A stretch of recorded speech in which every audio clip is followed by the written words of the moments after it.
Hey girl, let's talk crime. So this next case does involve the violent death of a child. If that is something that is triggering to you, I ask you to not only not watch the video, but also please do not like it, as your mental health is more important than video likes. On November 30th, 2022, 7-year-old Athena Strand was at her Wise County, Texas home where she was staying with her father and stepmother.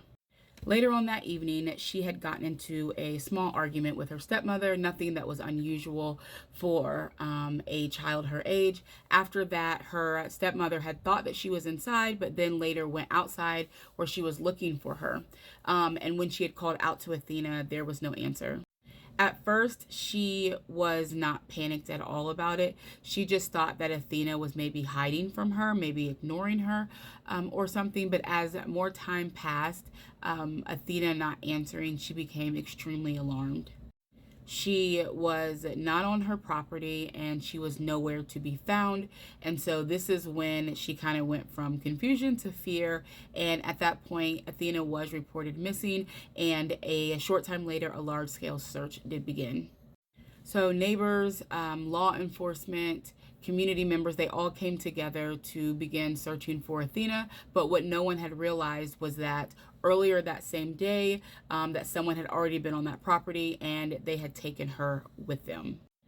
A delivery driver by the name of Tanner Horner, 31, had arrived at the home that day. So he was working as a contract driver for FedEx, delivering packages through a company called Topspin.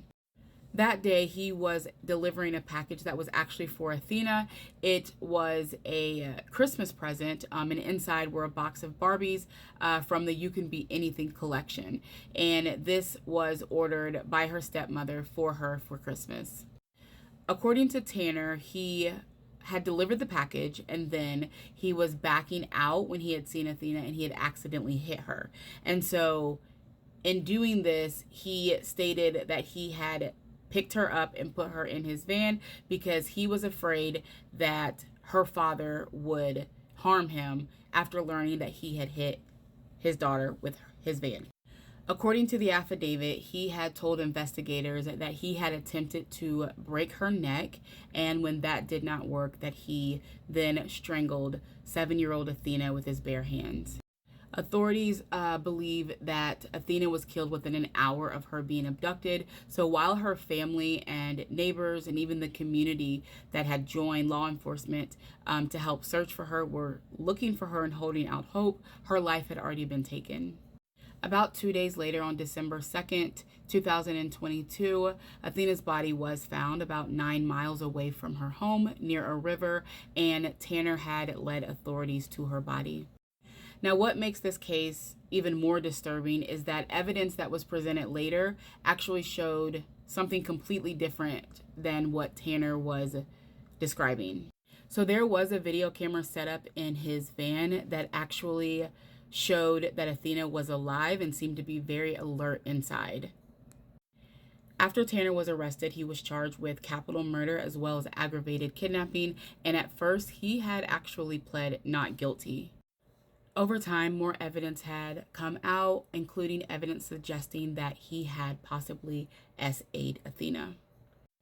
On Tuesday, April 7th, 2026, more than 3 years after Athena was killed, Tanner had stood in a courtroom and pled guilty to both capital murder and aggravated kidnapping, which now means there is no longer a trial to determine if he did it or not since he admitted it. However, the case is not over.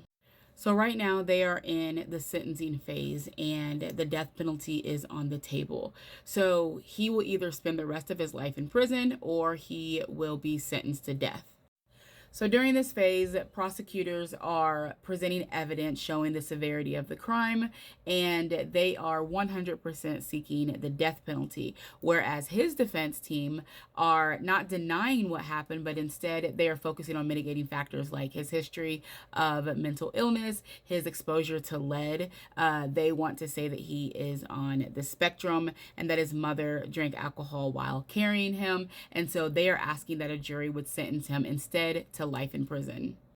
And that decision is critical because for a death penalty to be given, the decision has to be unanimous. So even if one juror disagrees, he will automatically be sentenced to life in prison instead.